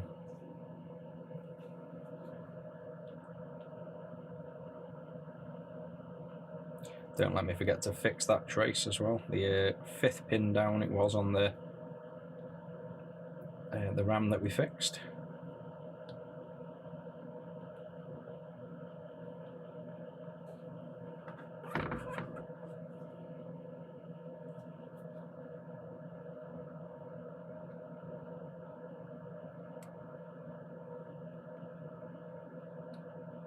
It's nice being able to work under a microscope though, because I never worked under it for months with it being such a bad quality camera for you guys to look at, whereas now this is literally the best, probably the best camera view we've got of any soldering, so it's nice to know while I'm working you can actually, you know, you're seeing a decent view as well.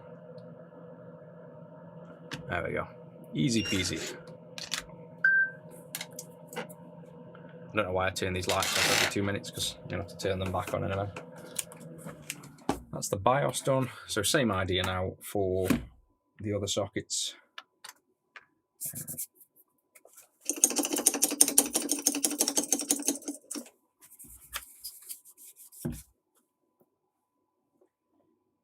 Good, yep. So this one goes in there.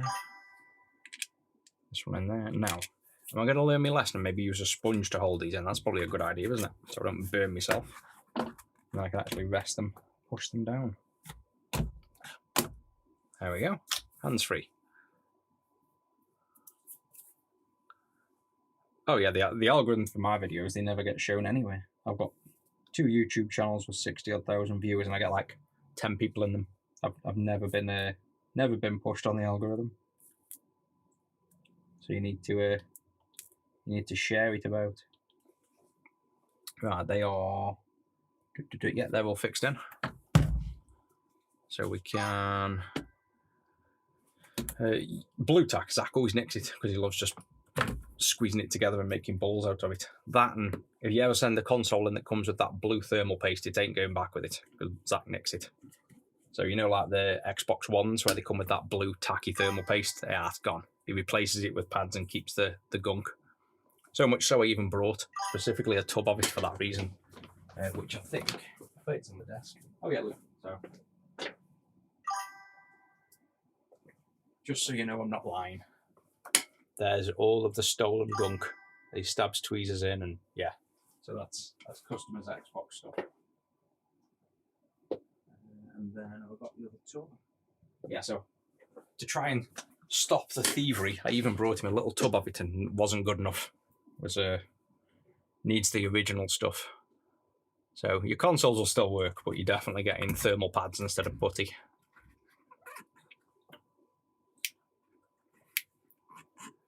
And let's get these in, and then we're good. Oh, it said YouTube featured. Nice. It's probably because I've actually started to do a few more streams again. Now I'm getting a little bit more time free. Whereas I was on it like twice a day, wasn't I, for a good while, and then I got too busy, and then I pretty much didn't do many streams for a good while, and now I'm starting to catch up again. I think it's just the consistency. I think if I came back on and did it as regular as I was before, I think this would probably grow quite well, because we got, what, 50 odd subs within probably a month or maybe 2 of starting it, and then we got none for like 2 or 3 months. So I think if we were just consistent, which isn't my strong point, then we'd probably get, this would grow nicely, I'm guessing.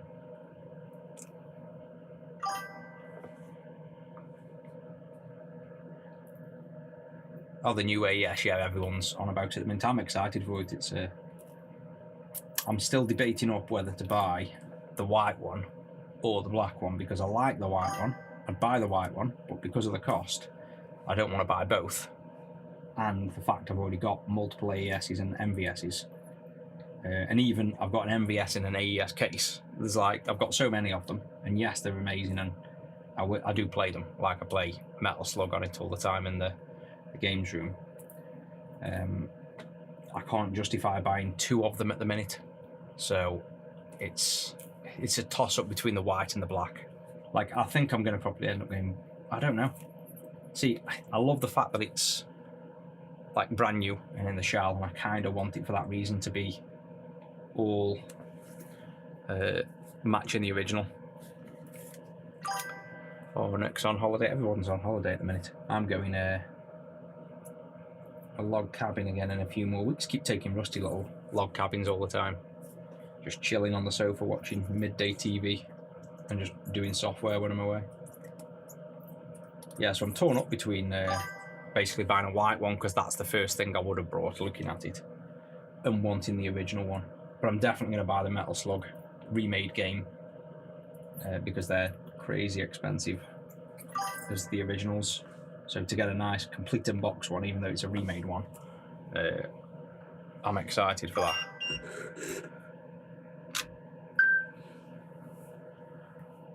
Yeah, I think so far. Oh, the white doesn't have the ultimate pack. I thought he did. See, what they're trying to get you do there is to buy the ultimate pack in black and then treat yourself to a white one after. Got my first ever 1 of 3 ads bullshit. See, so it must be popular today, so now it's pushing ads on the stream or something. What's it actually do on ads on the stream? Does it actually stop you being able to see the live or something, and you have to sit and watch an ad and then you've missed part of the stream, or does it like bring you back like slightly delayed or something? How does that even work? I've never understood how the ads work. I didn't even know there was ads on this stream either. must be turned on somewhere. I get nothing from it though. They're using my channel for advertising. I don't see anything from it.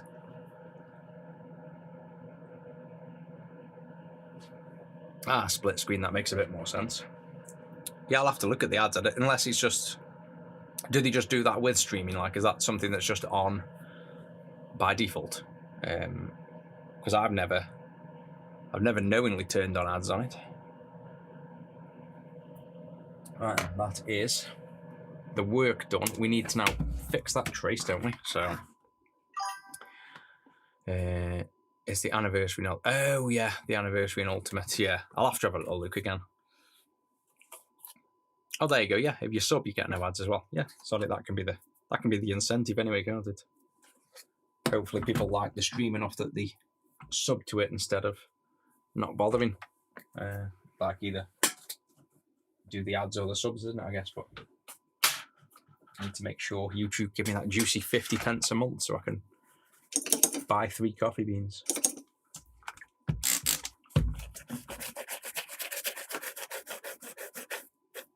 Tell you what, how people make livings off streaming is crazy as well. You must have to get so many viewers and subs and things. It's insane. I think I've been doing it years on and off for YouTube in software and hardware, and I don't think I've ever made more than £100 a month off anything. It's crazy. Got a TikTok that's had millions of views. I've got a YouTube with, I think, 2 million views now the Retro's had, and like I say, I've seen less than 60 to 100 quid a month. That's even the best of times.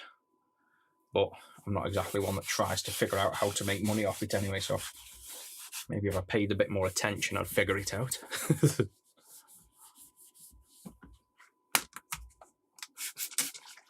I think it's one of them though as well, isn't it? I guess there's like, there are people on here that just do daily streams, and that is pretty much what they do. And then they've got like literally 600-700 subs. So I suppose, but even that, a couple of quid per sub, if it's like a £3 sub, you're still only talking like a what, 20-30 grand wage maybe. So yes, you've made a wage, but I bet that's some effort to get to that many subs and maintain it as well. Plus, I'd never get my job done. Like, again, all we've done on this stream is prove that a GBA SP has a bit of noise, fit 3 sockets, and what I've probably been on for like 2 hours of it. Whereas this would have been a literally 15-minute job off stream. I say it every time, I have no idea how the streams take so long for me to do my job. There you go in there. Oh, Jesus, that's a lot of text on the screen.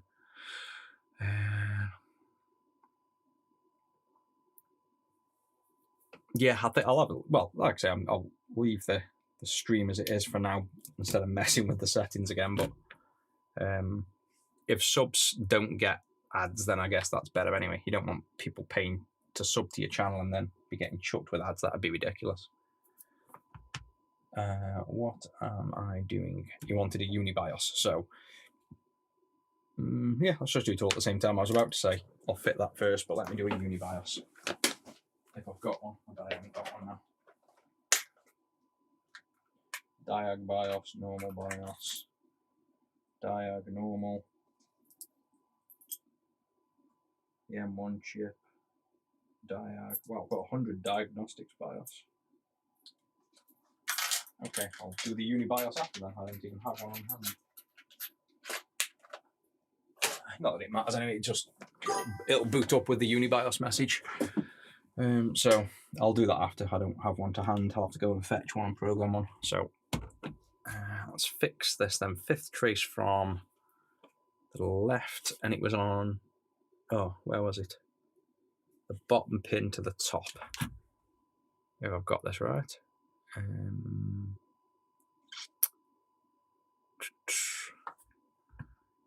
So I think it's 5th pin. If I've got this right, we'll find out if I haven't.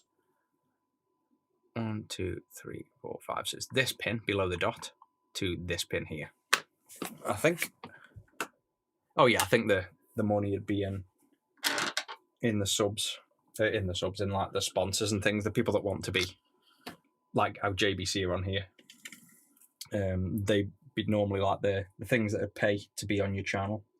Whereas JBC basically provide me with the equipment, which is cool because that's all I'd spend the money on anyway. Like any money I make off the stream stuff goes back into Rusty's drinks and treats or stupidly expensive video equipment, which to be honest, it doesn't even make remotely enough to cover that, but I still spend it on it. The next thing I want is a Leica microscope. I've decided it's going to be I think it's actually Duocut. It's we've got the ridiculously, look at that crazy sharp overlay camera that I never bother using.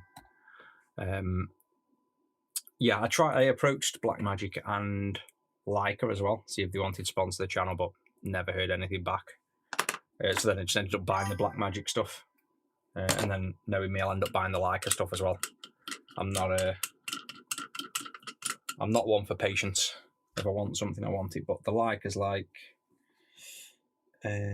what is it? No, actually, I think it's 6,000 or 7,000. It's either, oh no, the one I was originally going to get, the S9D, is 7 grand. But then I found out there's in something or other. Invector or something, I think it's called, which is like half the price, so it's like $3,000. Hey, welcome in. So I was tempted with that. It's a bit more reasonable in a sense, but I've already dropped a load of money on the black magic stuff recently and a load of other things, so I need to. Ideally, it'd be nice if somebody would sponsor me for it, because they're going to get tons of adverts. Like, everybody that comes on these streams knows how good the equipment is. Like, Black Magic, I've probably put more people onto that have never even heard of them than paid sponsors. And I own more of their equipment than anything else. And the thing is as well, they live 40 minutes away from me. They've got like a base in the UK, like not even 40 minutes away. So I was really hoping they would have seen the email, but maybe they just thought it was spam and that. Maybe I'd drive down one day and just say, can I have some free stuff? Because this microscope camera is insane. So now we can actually show you that as well. Now we can do this. So yeah, using whatever this thing was, micro 4G or something, and then my glued on bits to get it to fit onto the microscope. This thing is ridiculous. I don't think anyone's used this for a microscope, because I had to figure out all these bits and connectors and spacing and stuff to get it to work. Like I say, I think that'd be a perfect advert for them, but no, they're not sponsoring me. I have to keep spending my own money.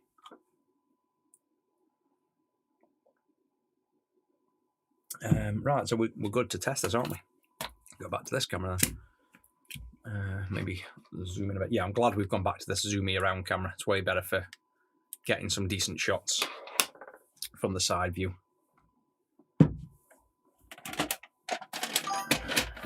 That's back in, power back in. This should be all good then, and then I've just got to plug in a UniBIOS when I programmed it.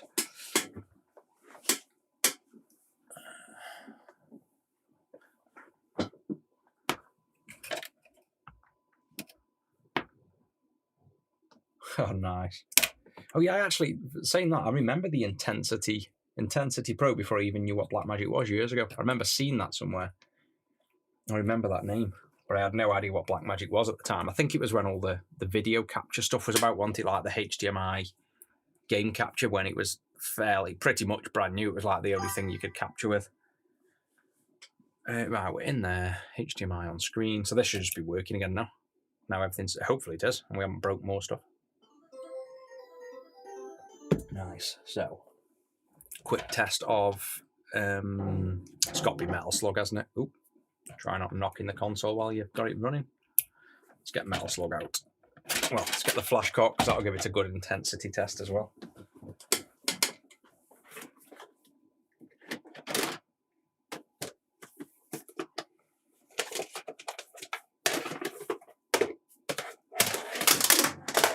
Okay, chuck the cartridge the other side of the wall.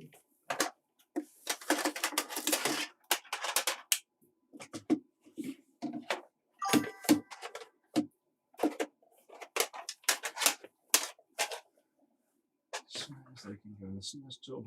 Where's the snares tub?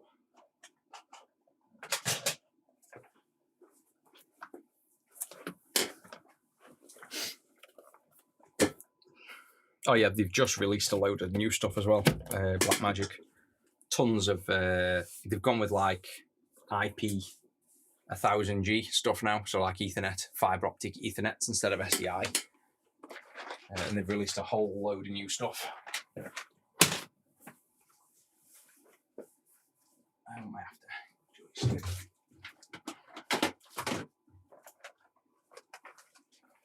So, they wanted the audio checking. I'll check that after, or if. How am I going to check that? Headphones, isn't it? I'd have to check it through headphones and run a test app, I guess, to test that.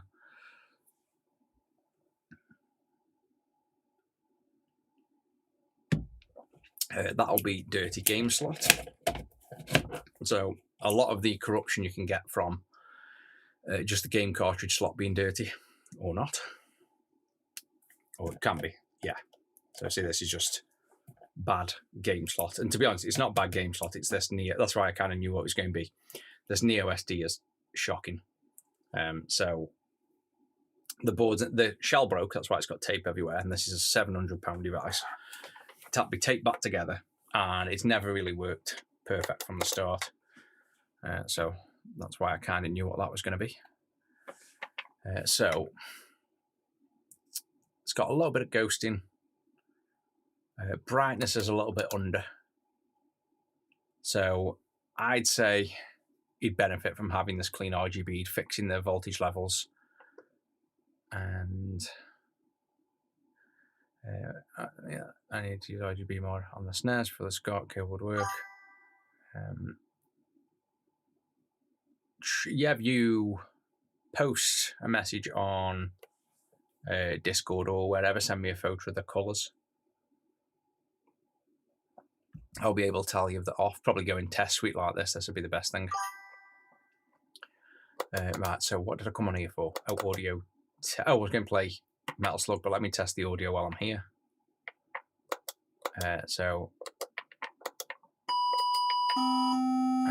I need headphones then to see if the audio is backwards, because some revisions of Neo Geo 3.4s have the left and right channels mixed by mistake.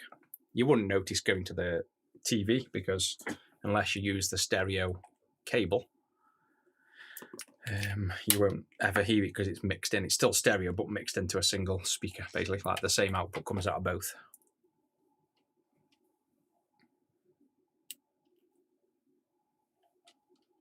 So, left. Oh, let me mute it on that. Yeah, that's left. And get the door.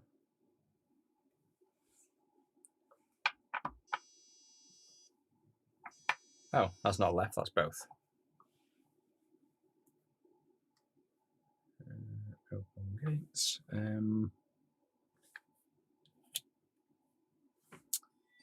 Why do we have audio out of both? Or have I got to go there? No, so nothing comes out of that. Oh, that's weird. He says left. Yes, that's left. How weird. So the SSG comes out of both. No, it comes out of both. Left is louder, but you get a partial mix in the right ear. So it's definitely right then, because, yeah. So right's louder when it says right, but it still comes through the left lower, and then the opposite way. So the audio isn't mixed up. There's no way really showing you that because obviously right on this you can't tell because you've got a mono speaker coming through the stream. But yeah, the audio is fine, not mixed up.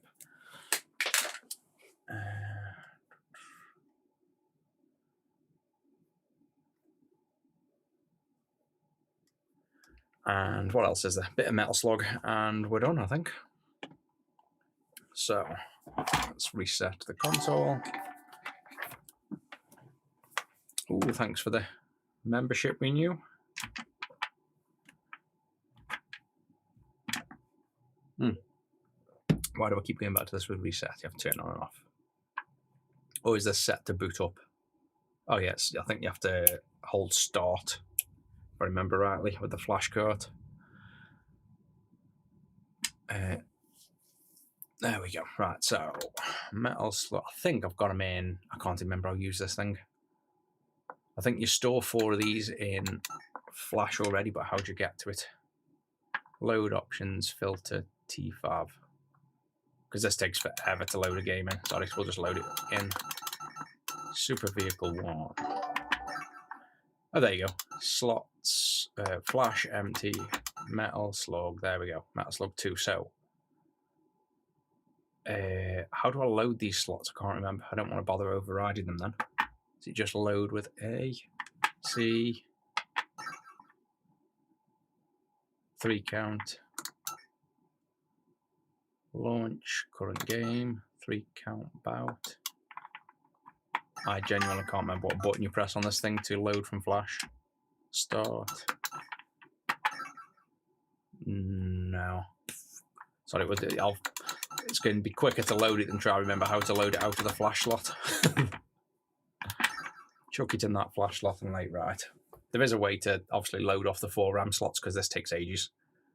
I just can't remember how to do it.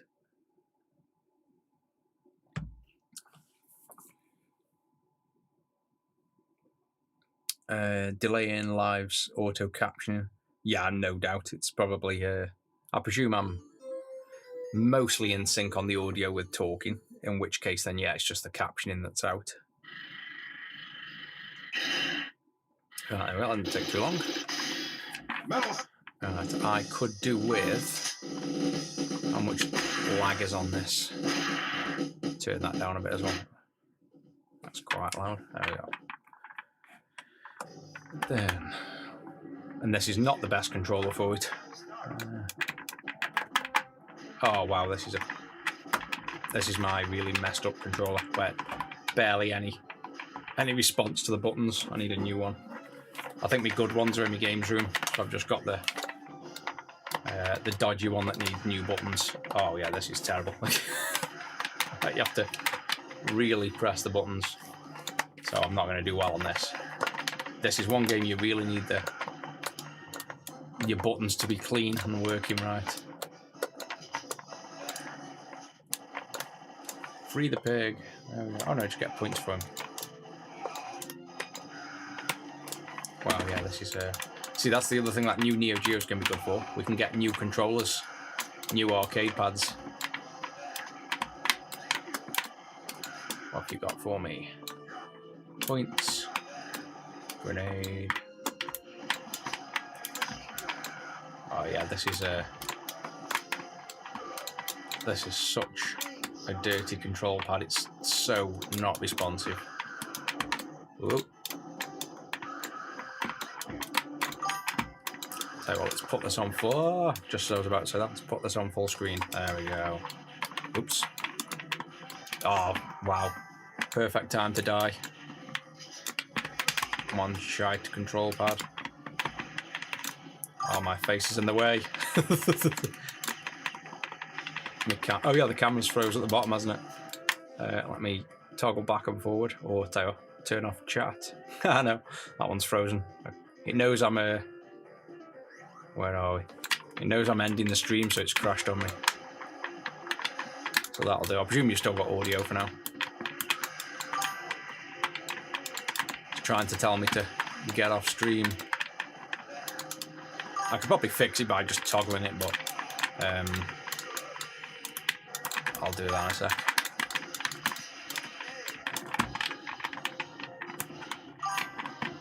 Oh, this control pad is so bad. I'm to absolutely smash these buttons. Ooh, dead fish.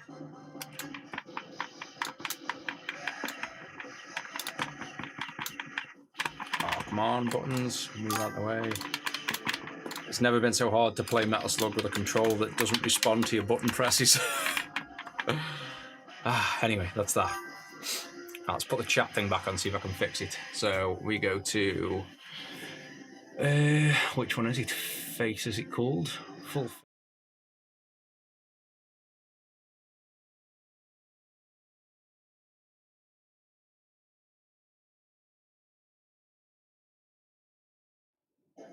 Nope, I'm still broken.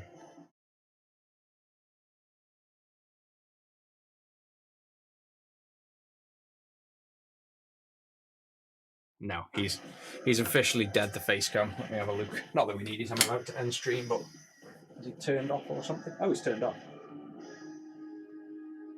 Oh, he's died. My face cam is dead.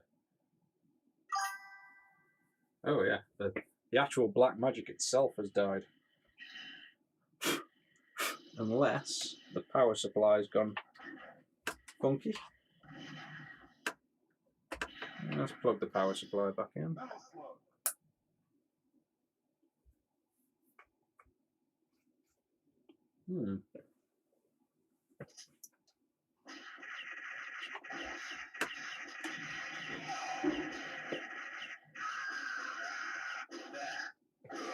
Yeah, the actual, I think the power supply is dead on it, basically.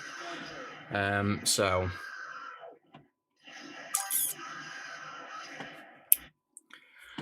Oh, wait, yeah, the audio is still working. I'm just talking on the mic. So yeah, the face cams looks like it's basically turned off. So it's either, I've got a feeling it's just going to be the power supply, but I'll figure that out after. We're pretty much done anyway. So yeah, that's it. This is all working. I'll get a UniBIOS on and it's sent to the customer, and then I'll see if I've got time later for the sub-only stream for the Game Boy. But I've got to do a software stream now as well for my other business. So I'll see subs probably later today, if not tomorrow.